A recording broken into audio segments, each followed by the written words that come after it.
Hello friends, in today's video I'm going to talk you through how to use Pentart Fineline 2-Step or Crackle. So I've already done one video on Daily Art 2-Step Crackle Varnish, so if you haven't seen it before and you would like to find out more about it, then click the card wherever it's going to pop up or the link in the description below.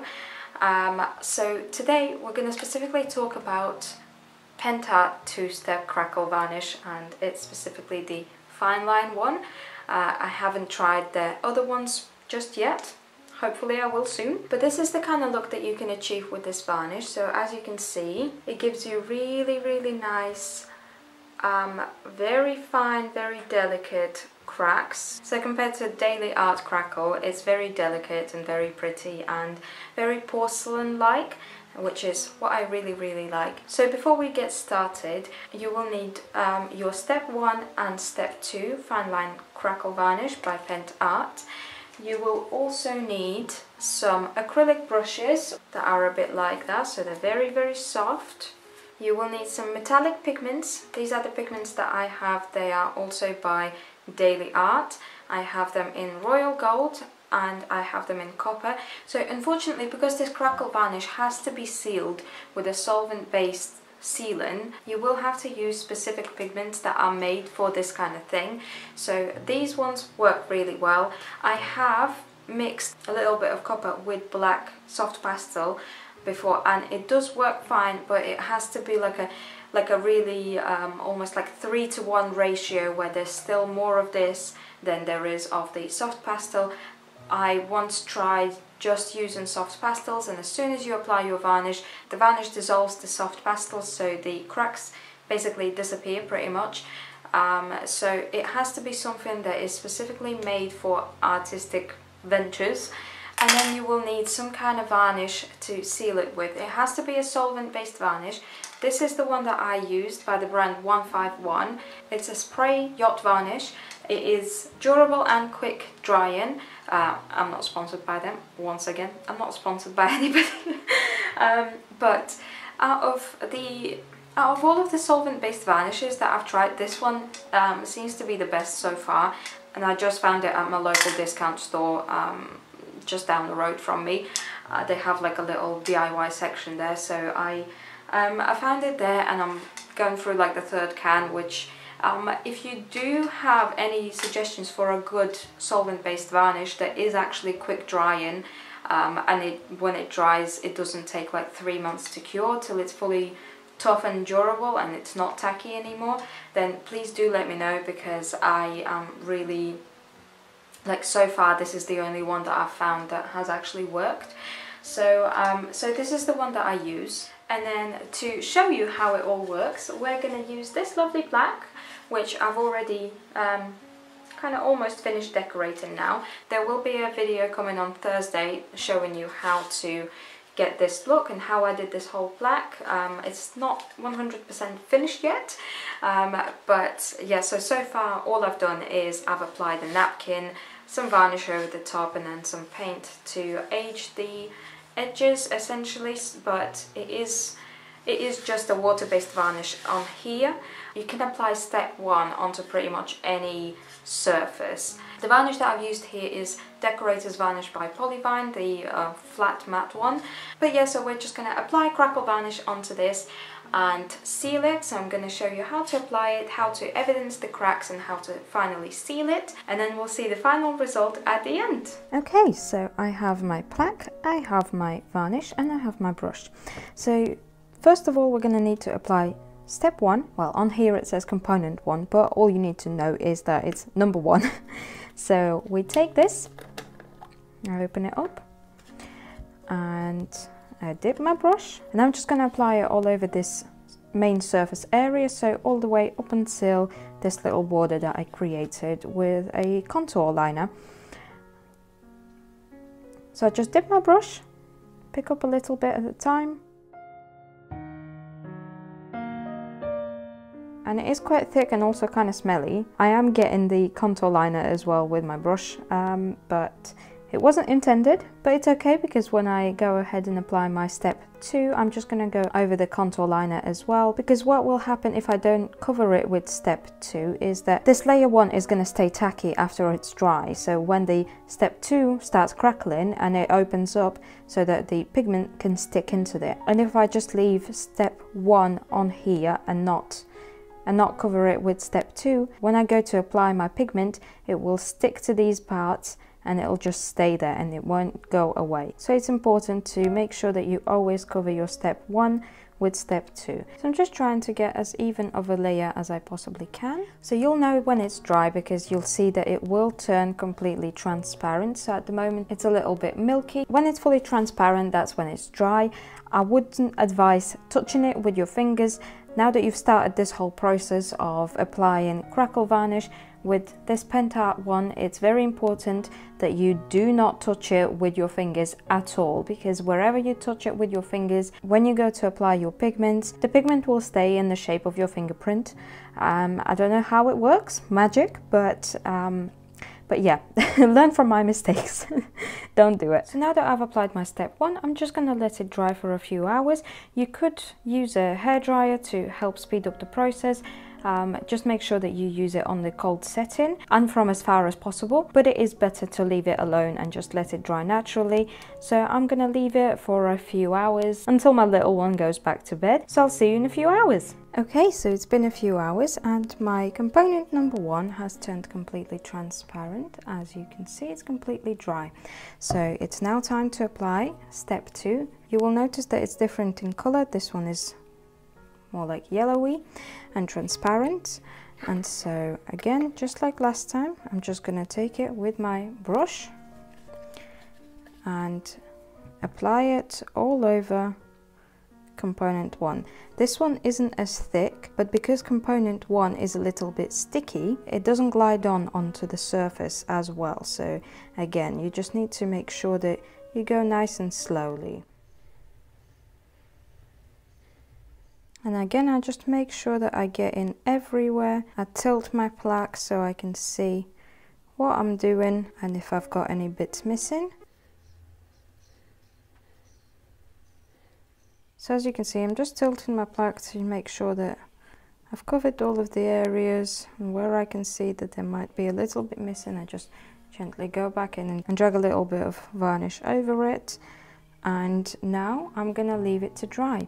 What I'm gonna do is I'm gonna leave it to dry overnight, and I'm gonna go and put it in my kitchen onto the radiator. So in the instructions it does say that you can just leave it for a few hours and it's gonna start cracking by itself. Now I don't know if it's because of the humidity here in the UK, or specifically in my flat, or if it's because I've got some kind of dodgy batch of this Crackle varnish or what, but I have not been able to crackle this unless I apply a lot of heat on it. If I sit this overnight on a radiator that keeps coming on and off the whole night, in the morning I'm gonna have beautiful cracks. Now I have tried just leaving it for 24 hours, nothing happened. I got like 3 cracks. I tried using hairdryer on different heat settings. Again, that does work, but it's a lot of work. You have to stand there for a long time. If you are somewhere where there's no, like, where you don't have a radiator or something like that, then you might have to use a hairdryer. You might have to play around with it and see how it reacts to where you live and how the humidity is and how the temperature is wherever you are. But that is what I'm gonna do, and so I'm gonna leave it overnight, and I'm gonna see you in the morning when the cracks have appeared and we're ready to show them off.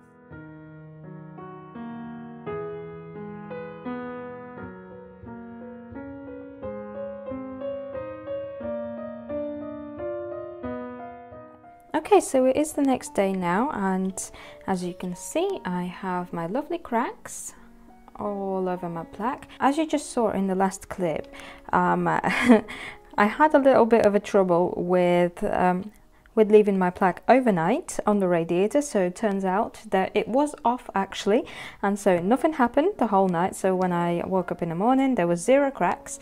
So I did have to use my hairdryer on like a really high heat, but as soon as I put the hairdryer on, after about 5 minutes of holding it on there, the cracks did appear, which is the first time that it actually properly worked for me without having to hold it there for like half an hour. Maybe that's also something to do with the fact that it was just drying naturally in kind of cooler environment the whole night, and then I applied heat afterwards when it was fully dry. So I don't know, once again, like I said in my last video about Crackle Varnish can be very temperamental, so it is individual to everybody and you will have to find your way around it.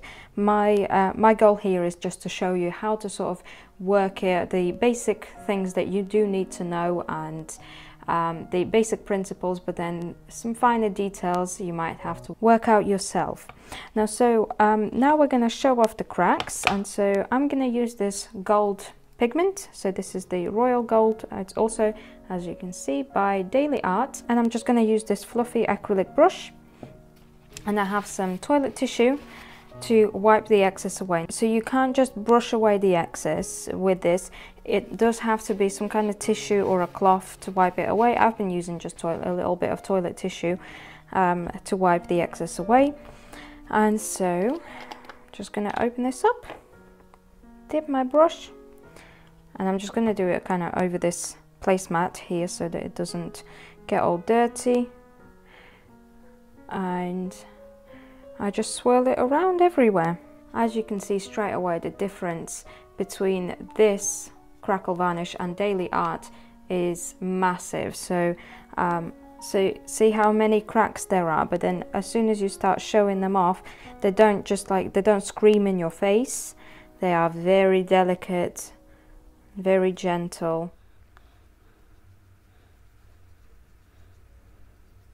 Because it is fine line Crackle Varnish, you might need to work your pigment into the cracks a little bit. So as you can see, I'm kind of trying to squeeze it in there from all angles to make sure that it sticks in, because the actual cracks themselves aren't very deep or wide, so they're very fine. So only a little bit of pigment sticks in there, which is what makes this wonderful look. So just keep that in mind. And I'm happy with the way that it's looking so far, so I'm just gonna take a little bit of tissue.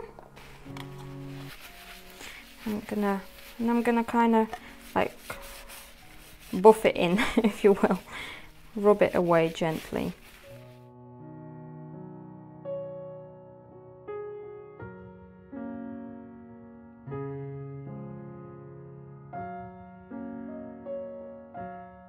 So there are the cracks that we have managed to evidence. As you can see here on the light, there are a lot more finer cracks that haven't filled up with pigment.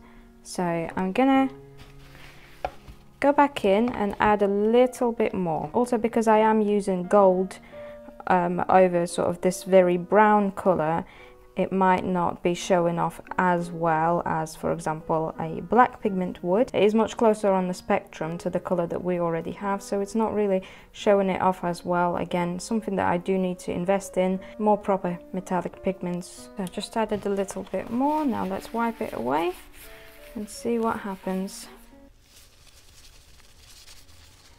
And so this is how it's looking at the moment, and I'm happy with that. I actually think that the fact that not all of the cracks are showing up as much is absolutely fine. Maybe I should have left it on the hot setting for a little bit longer, like in this corner here, but again, that's just how Crackle Varnish is. Every time you use it, you learn something new. So what I'm gonna do now is I'm just gonna step outside and seal it with my spray varnish, the same varnish that I showed you earlier, and that will be it.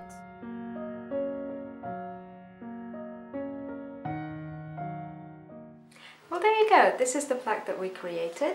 So this is the final finished look after I've varnished it, and it's fully dry now. So I just have the back to varnish now. I've already applied one coat of paint on the back. I'm going to use the same varnish that I used for this, so the same spray varnish I'm going to use on the back, just because when I use varnishes, I like to keep it to the same varnish if possible. No particular reason. I don't think there would be anything bad with you using wax on the back or any other water-based varnish. It's just my preference. And so I'm going to add some Hooks on here, I don't have them right now. I ordered them, so I'm just waiting for them to come in. So once they are in, I'm going to add some hooks onto here and a little hook on the back as well, so that you can hang it up on the wall, and that'll be it. So like I said, there will be a full video on how I decorated the whole thing coming on Thursday, hopefully, as long as I'm able to get it all done in time. There you can see it a little bit closer. As you can see, there's a little cracks in places.